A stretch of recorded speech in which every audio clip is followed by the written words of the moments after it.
3-part breath, Dirga Pranayama. Start by coming to a comfortable seated position, stacking your head over your heart over your hips.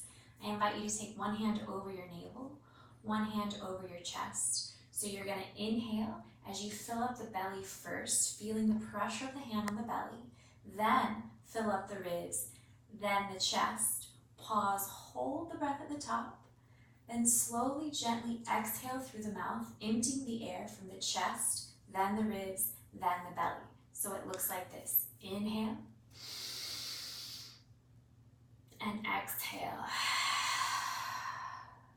Inhale, fill up the belly, the ribs, the chest, and exhale through the chest, the ribs, then the belly.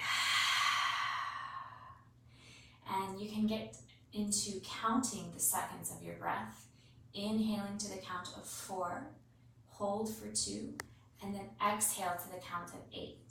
Exhaling twice as long as you're inhaling helps calm the mind, relax the nervous system, and eventually, if you can get to the point of inhaling to 12 and exhaling to 24 seconds, then you'll feel really calm and relaxed.